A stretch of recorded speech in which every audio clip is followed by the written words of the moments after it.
बिहार में चुनाव है और इस बार चुनाव बदलाव की नीति पर लड़ा जाएगा। इसको लेकर प्रशांत किशोर हों, तेजस्वी यादव हों, नीतीश कुमार हों या फिर कांग्रेस पार्टी हो, सभी कह रहे हैं इस बार बदलाव निश्चित है। कितनी निश्चित है, इसको लेकर आज दिल्ली में मल्लिकार्जुन खड़गे के यहाँ बिहार के भावी सीएम की बात करें या पूर्व उप मुख्यमंत्री की बात करें, दोनों की बैठक हुई। बैठक को लेकर काफ़ी चर्चा है, बड़े बड़े लोग बैठे हुए थे। उसमें मल्लिकार्जुन खड़गे के साथ केसी वेणुगोपाल, राहुल गांधी, बिहार के प्रभारी जो हैं कृष्णा अल्लावरू और कांग्रेस प्रदेश अध्यक्ष राजेश राम भी वहाँ मौजूद थे। वहीं तेजस्वी के साथ उनके थिंक टैंक मनोज झा, खुद तेजस्वी यादव और भी कई नेता मौजूद थे। क्या बात हुई, इस पूरी मीटिंग का क्या परिणाम होगा, उस पर गहरी नज़र रखी हुई थी अरुण चौबे जी ने, और वो बताएंगे कि इस बार बिहार में क्या सचमुच बदलाव होने जा रहा है। क्या बिहार को एक नया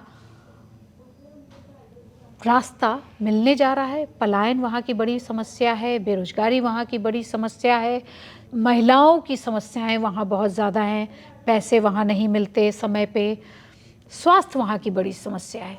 तो अरुण जी, क्या लग रहा है आज की बैठक का क्या नतीजा निकला और आपको क्या लग रहा है कि आगामी चुनाव किस तरह से बदलाव लेके आएगा? देखिए, आपने अभी बहुत सारी बातें कहीं, लेकिन मैं अपने को आज की जो मीटिंग हुई है, आरजेडी के जो तेजस्वी यादव पहुंचे थे दिल्ली अपने पार्टी के नेताओं के साथ में और कांग्रेस के बीच में, यानी जो इंडिया ब्लॉक है उसको किस तरह से उसकी स्ट्रेटजी तय हो। इंडिया ब्लॉक में यानी महागठबंधन जो बिहार में है, महागठबंधन में और किन किन नेताओं के बीच में सीट के सामंजस्य को लेकर और दो बातों पे लोगों ने नज़र बनाए रखी कि सीट का सामंजस्य कैसे ये इशू सुलझेगा और दूसरा चीफ मिनिस्टीरियल फेस पे क्या बात हो रही है। तो उस पर जब बाद में बातचीत हुई तो तेजस्वी यादव भी उस बात को टाल गए और कांग्रेस के जो स्टेट चीफ हैं राजेश कुमार, उन्होंने भी उस बात को खूबसूरती से टाल दिया। तो इसका मतलब सिर्फ यही है कि ये आज की मीटिंग जो है, एक तरह से देखा जाए तो इन सब मुद्दों पे नहीं, किन किन लोगों को शामिल करना है, किन सीटों पे लड़ाई लड़नी है, लगता है इसी पे ज़्यादा रही। क्योंकि रिपोर्ट्स आ रही कि आरजेडी जो कि सबसे बड़ी पार्टी है इस इंडिया ब्लॉक में बिहार के लिए, वो 150 पे दावा कर रही है और दूसरी पार्टी जो है वहाँ पर आप देखेंगे कि कुछ और पार्टी उनके साथ में जो दूसरे और घटक हैं वो लोग भी अपना दावा कर रहे हैं, प्लस एक और जो पशुपति पारस जो है वो भी शायद महागठबंधन के पार्ट हो सकते हैं। आरजेडी और कांग्रेस के साथ में जा सकते हैं क्योंकि अपने भतीजे के साथ में उनकी बनी नहीं और उन्होंने एनडीए भी फॉर्मली छोड़ दिया है। तो हो सकता है बिहार असेंबली इलेक्शन में वो भी महागठबंधन का पार्ट बन जाए। तो इस तरह से आज जो मीटिंग हुई है उसमें तेजस्वी यादव, मुझे लगता है कि जिस तरह से लोग उम्मीद कर रहे थे कि कांग्रेस जो है इस मीटिंग में शायद उनकी लीडरशिप में चुनाव लड़े, इस तरह की बात करेगी, लेकिन ऐसी कोई बात फिलहाल छन के आती हुई नज़र नहीं आती है। और दूसरी बात ये मैं कह दूँ कि कांग्रेस जो है जिस तरह से आगे बढ़ रही है बिहार चुनाव में, देखा जाए तो कांग्रेस ने एक तरह से अपनी स्ट्रेटजी थोड़ी बहुत खोलनी शुरू कर दी है। जिस तरह से उनका आपने देखा होगा कि राहुल गांधी का दौरा हुआ, वहाँ पर कन्हैया कुमार के नेतृत्व में यूथ फोर्सेस को एक तरह से टारगेट करने की कोशिश की जाएगी। बिहार की इस समय जैसा कि रिपोर्ट्स आ रही हैं उसमें कहा जा रहा है कि 70% जो है जो वोटर्स की लिस्ट में जो है ज़्यादातर लोग 35 साल के, यानी मेजॉरिटी जो है तकरीबन हाँ 35 साल की उम्र के नीचे से लोगों की है। तो उसमें सबसे बड़ा ये जो पलायन कह सकते हैं, यानी माइग्रेशन, बिहार से ज़्यादातर लोग जॉब की तलाश में बाहर चले जाते हैं, तो माइग्रेशन बड़ा इश्यू है। दूसरा अनएम्प्लॉयमेंट यानी जो बेरोजगारी, तो बेरोजगारी और अनएम्प्लॉयमेंट, माइग्रेशन, इन दो इशू को लेकर जो है कांग्रेस ने भी एक पैरेलल एक तरह से कैंपेन शुरू कर दिया है कन्हैया कुमार के। उसमें भी बहुत सारे पेच है कि उनकी पार्टी में ही बहुत सारे जो पुराने नेता हैं कन्हैया कुमार को जो जिस तरह से मीडिया में या यूँ कहें कि सामने की तरफ उनको आगे किया जा रहा है, उससे बहुत लोग सहमत नहीं हैं क्योंकि उसमें राजेश कुमार जी ने भी उस पर कुछ खास प्रतिक्रिया पिछले दिनों में दी नहीं है। लेकिन यह है कि कांग्रेस के काडर को जो है एक तरह से एनर्जाइज करने के लिए इस तरह का कैंपेन भी बहुत जरूरी है। नहीं, चुनाव जी। से ठीक पहले जिस तरह से जी, अध्यक्ष जी, को जी। बदला गया और जिस तरह से ये सारी बैठक हो रही है, आपको लग रहा है क्या कि ये कॉन्क्रीट हो पाएगा? क्योंकि महागठबंधन की गतियां हम देख रहे हैं, हरियाणा चुनाव देखा, महाराष्ट्र देखा, फिर हमने दिल्ली चुनाव देखा, लास्ट मोमेंट पे सब कुछ बिखर जाता है। नहीं नहीं, बिखरने जैसी बात नहीं, क्योंकि उन लोगों ने बहुत सारे लेसन लर्न किए हैं। हरियाणा चुनाव हो चाहे महाराष्ट्र का चुनाव हो, तो जाहिर सी बात है वो लोग इंडिया ब्लॉक जो है वो गलतियां दोहराने की कोशिश नहीं करेगा, क्योंकि कांग्रेस को दो तरीके से चुनाव लड़ना है। उसको एक तो या तो फिर वो आरजेडी को सुपीरियर पार्टनर मार के चुनाव लड़े, क्योंकि आपने देखा होगा, लेकिन उसमें भी पेच फंसता ये है कि लोकसभा के इलेक्शन के दरमियान में जो बिहार में जिस तरह से आरजेडी सिंगल बड़ी पार्टी के रूप में चुनाव लड़ रही थी और उन लोगों की उम्मीद थी कि वो लोग स्वीप करेंगे, उस तरह से वो लोग स्वीप कर नहीं पाए, जैसा कि उत्तर प्रदेश में समाजवादी और कांग्रेस पार्टी ने मिलकर स्वीप कर लिया था, वो वहाँ पे कर नहीं पाए। वो लोग जो है अपने आशातीत सफलता नहीं मिली, तो इसलिए आरजेडी का वो पूरी तरह से क्लेम बनता नहीं है कि बिहार में जो है पूरी तरह से उनका वर्चस्व है।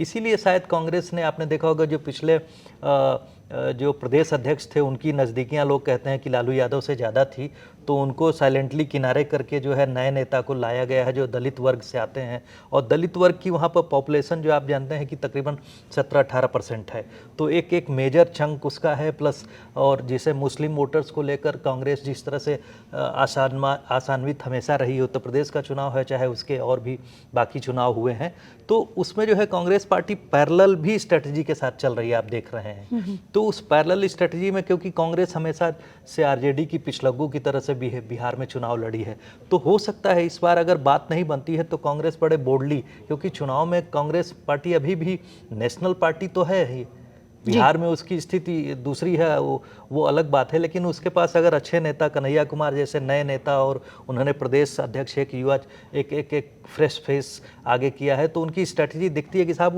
वो इसलिए भी अपनी तैयारी कर रहे हैं कि हम पैरेलल, यानी एक तरह से बराबर के स्तर पे आरजेडी के साथ में समझौता करके आगे लड़ेंगे, या फिर जरूरत पड़ी तो वो हो सकता है इंडिपेंडेंटली अकेले दम पे भी चुनाव लड़ सकते हैं अगर बातें नहीं बनी, लेकिन ऐसा दिख नहीं रहा है, फिलहाल तो नहीं दिख रहा है। लेकिन आपको क्या लग रहा है कि पिछले दिनों जिस तरह से बिहार में उस तरह की घोषणाएं हो रही हैं जो आज तक नहीं हुई, चाहे महिलाओं को 2500 रुपये देने की बात हो रही हो, या फ्री बिजली देने की बात हो रही हो, पानी देने की बात हो रही हो, तो आपको लग रहा है क्या कि ये, और हमारे एक इंटरव्यू में वहाँ के मनोज झा ने कहा भी, जो बिहार से सांसद हैं राज्यसभा में, कि तेजस्वी ने एक बड़ी लकीर खींच दी है, तो आपको क्या लग रहा है कि ये जो उनका अभी से मानना है कि उन्होंने बड़ी लकीर खींच दी है, उसको लेके कांग्रेस के नेताओं के साथ सामंजस्य उनका बैठ जाएगा?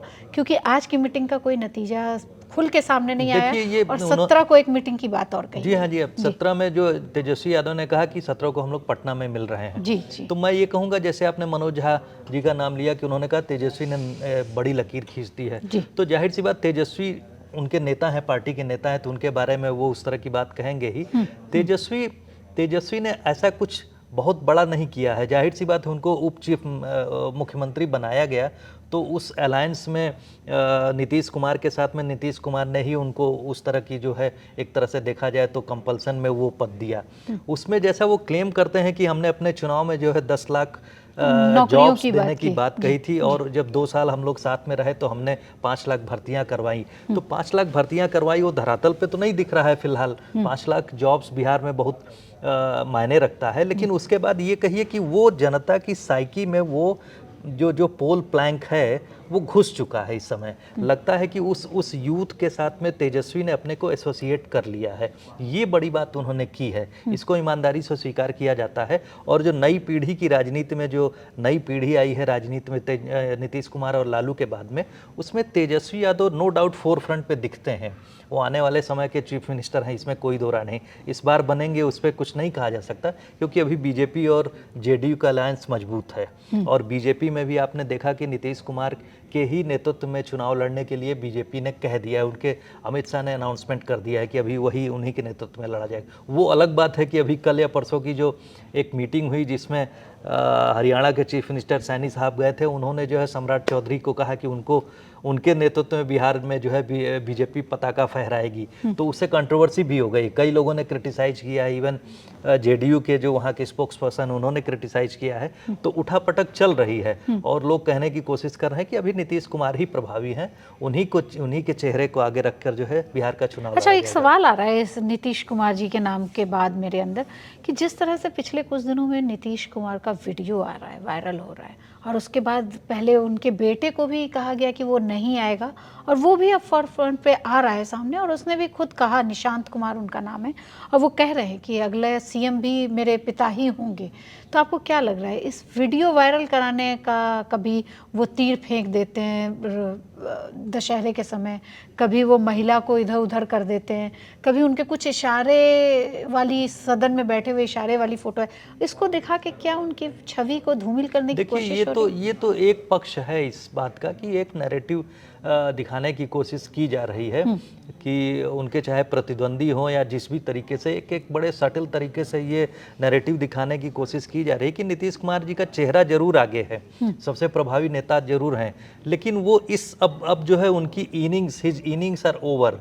शायद उनकी जो है आने वाले जो इलेक्शन के बाद में जो तस्वीर होगी उसमें चीफ मिनिस्टर रहेंगे भी नहीं, इस पर प्रश्न लगाने के लिए इस तरह के नैरेटिव सेट किए जा रहे हैं। लेकिन बहुत अगर रिस्पॉन्सिबल तरीके से देखा जाए तो उसमें अभी जो राजनीतिक बयानबाजी हुई है उसमें कम से कम बीजेपी की तरफ से फिलहाल प्रधानमंत्री के बाद में अमित शाह जो बड़े नेता हैं वही, उनकी भी बात कही जाए तो पार्टी की ही बात कही मानी जाएगी। तो उन्होंने एक साफ कर दिया है कि नहीं अभी नीतीश जी हैं। लेकिन इसमें दूसरी बात ये आती है कि जैसे उनके लड़के को आगे किया गया है, अभी खुल के सामने भी आ रहे हैं। खुल के सामने, जाहिर सी बात है कि उस जनता दल को यूनाइट रखना है तो एक जेलिंग फोर्स चाहिए।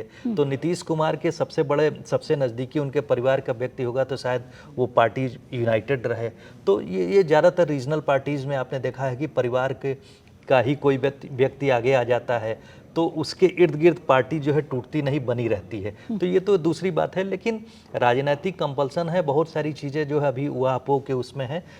चुनाव के बाद क्या स्थिति होगी उसके बारे में अभी कोई कॉन्फिडेंट होके कह नहीं सकता है। अच्छा, एक सवाल और मेरे मन में आ रहा है आपके लिए, आप उस पर बारीकी से नज़र रखते रहें।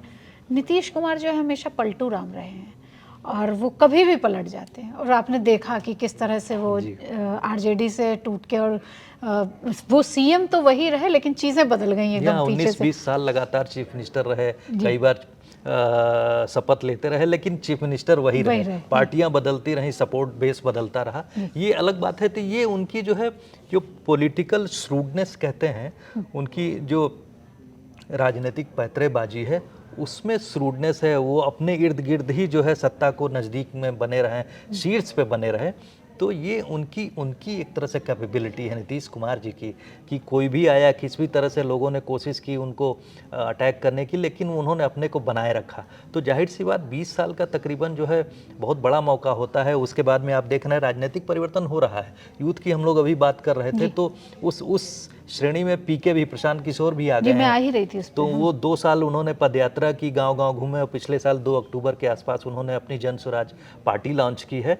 तो जाहिर सी बात है वो भी डेंट करेंगे कहीं ना कहीं। मुझे लगता है कि अगर यूथ का जो सेगमेंट, एक कंसोलिडेटेड सेगमेंट है, उसमें कहीं ना कहीं पेनिट्रेट वो भी करेंगे, उनका भी एक वोट बैंक बनेगा। तो उसमें तेजस्वी को नुकसान होगा कि बीजेपी को नुकसान होगा, ये भी देखने वाला इंटरेस्टिंग होगा। लेकिन अभी तक ये कहा जा रहा है कि बीजेपी की बी पार्टी है वो। ये बिल्कुल खुली तौर पे कहा जा रहा है क्योंकि वो तेजस्वी को और देखा जाए तो तेजस्वी को ज़्यादा हिट करते हैं बनस्पत देखा जाए तो बीजेपी को।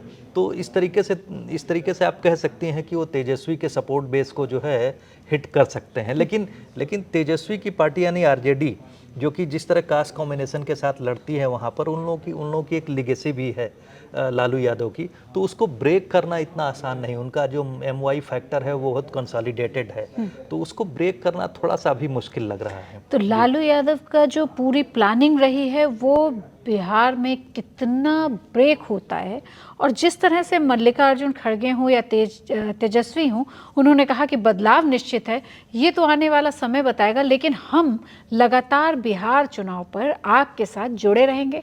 आपके कोई सवाल हो तो हमें ज़रूर लिखें, कमेंट बॉक्स में आएँ और हमें बताएं। और आपको क्या जानना है बिहार चुनाव से लेकर, उसके लिए हमारे साथ हमेशा मौजूद हैं अरुण चौबे जी। तो आप अपने सवाल हमें भेजते रहें और देखते रहें India.com। धन्यवाद।